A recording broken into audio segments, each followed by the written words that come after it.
It's basic self-defense. Ava pushed the black strands out of her eyes. Her hair was messy and unkempt. She caught a glimpse of herself in the mirror. Her hazel eyes were smiling more than her mouth. Wiping the genuine smile off her lips, she refocused. For a moment she felt like her brain had been turned to mush. Her brow crinkled. Watching the sweat profusely drip off Jin's red face was oddly entertaining. Globs of snot were coating his pale skin in a sheen that glowed under the harsh lights. Almost passing out twice already, his lungs were struggling to keep up. His will and determination not to look vulnerable had kept him on his feet. She was impressed by his resilience. There was something wrong. She wondered if it was exercise-induced asthma or a heart problem. Either way, she did not want to hurt him, even though she despised his family. "Torture," he gasped, looking onto her gaze. "I wanted to leave this place for once in my miserable life, but you had to give me a reason to stay." "Leave? What did I say?" He crinkled his nose. His dirty blonde hair was fuzzy and unruly. Some of it was plastered on his face with a layer of sweat.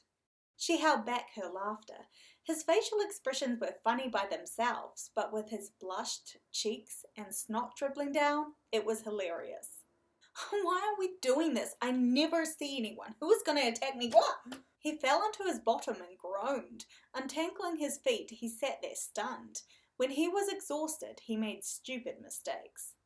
"If you can't win a fight with yourself, then don't start. You're quite clumsy." His jaw locked as he scrambled to his feet. "I'm not playing this game with you anymore, especially when you're keeping things from me." She watched him storm towards the door. In his haste, he walked through without turning the knob properly. His body slammed into the door and sent him tumbling back. "Open this right now." "It is open. You know, most people open the door before they walk through it. Why don't you give that a try?" His face flushed. "Are you really a Hinode?" She stared at his delicate features. "You don't look like one." "On my mother's side, every bodyguard was taken from an orphanage and raised to serve our estate. Clearly, that didn't work with you." He scrambled to his feet and dusted himself off. "What I'm trying to say is, were you adopted?" She raised an eyebrow at his snarky comment, but let it slide. "I just got passed up for a promotion that I worked my whole life for, so excuse me if this isn't my first lapse in years." "Sorry you got stuck with me." "Come on, I didn't mean it like that." She snorted. Self-absorbed or just self-conscious? He turned away from her and straight into Yu's arms, hauled over the bodyguard's shoulder like a sack of potatoes. "I just need to know your medical history." "Huh? You seem to have trouble breathing. Staying upright?" She bent over and tilted her head so that they were looking into each other's eyes. Jin's eyes widened. They were brimming with tears. "You noticed?" "It's her job." "Of course. Who wouldn't? Anyone with eyes could see that you were struggling." She bit her lip and wondered why he suddenly looked so fragile. "Don't squirm or fight at this stage." "I was talking 22, you snapped. She ignored him. "I'm your boss. Don't you forget that." She bit back her jealousy at her friend's position and privileges. Her eyes flickered back to Jin. "They won't hesitate to drop and drag you, so stop struggling now. Fight before you lose." There was a menacing edge to Yu's voice, almost like he was enjoying every moment of Jin's discomfort. She shifted slightly, eyes peeled on her enemy. Although she hated Jin, she derived no pleasure from it. She waited till the blood rushed to his brain, till his bottom lip trembled. Studying his face, she could tell the pressure in his skull had increased to an unbearable level. She signaled and stepped back.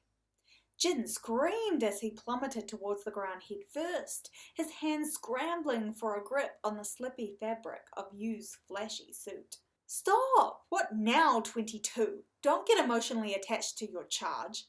"Enough!" Yu looked reluctant to end the torture. He dropped Jin with too much glee. A thud reverberated around the space. She cringed. Staring a hole in her friend's face, he tousled his green hair, his amber eyes shining with malice, a golden gaze that was almost animalistic. She wondered what his real eye and hair colour was, wondered if she would ever know why he hid behind it all. Jin groaned. "Be careful," she hissed. "No, you be careful, 22. I'm your boss. Till next time, Jinny." Yu composed himself and disappeared as quickly as he had appeared. Ow! What is this? Revenge of the parasites? Jin rubbed his backside and tried to stand on wobbly legs. She stepped behind him and lightly brushed her arms over his neck. Parasites? All bodyguards or just the ones that serve Hinode? She queried as she whispered into his ear. Ah! He twisted out of her arms, at the same time desperately trying to brush the sensation from his ear. The redness crept up his skin. Her jaw ached from the tension in it.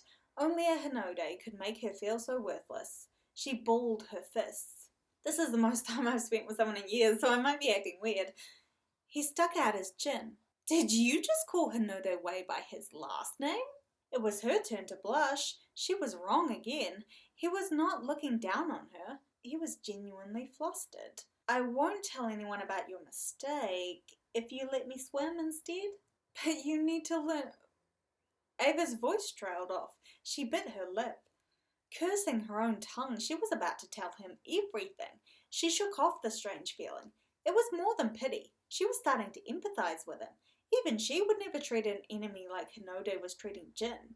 There was a thing called human decency, a concept none of these psychopaths seemed to comprehend. Even if she had to kill him, she would never hurt him unnecessarily.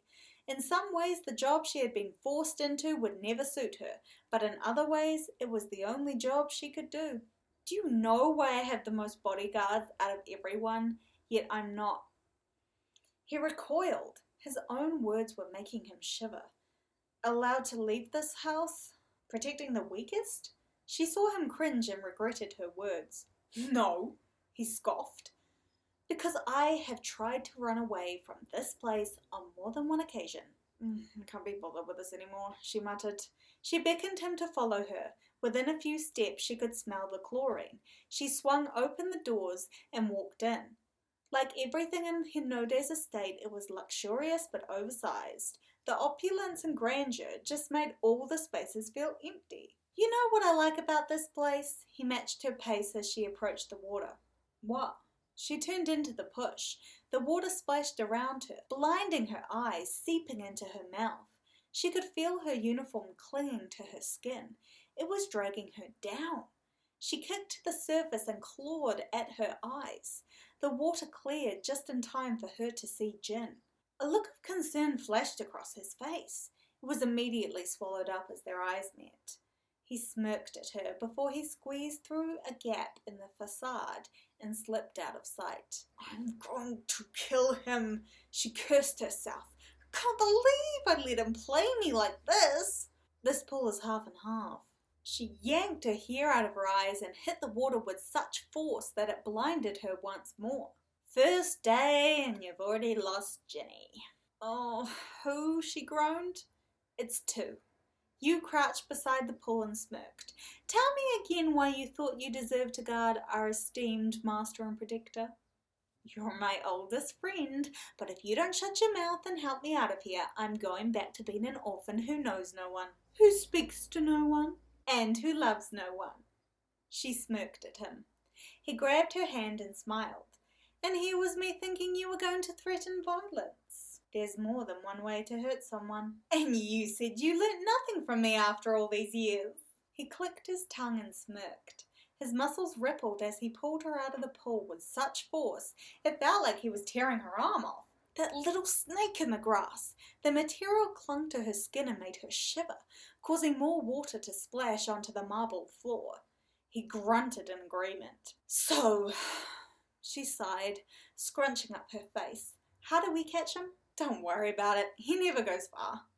2! A man came in puffing. The scar on his face was eye-catching. Self-consciously he hid it before she had a chance to stare.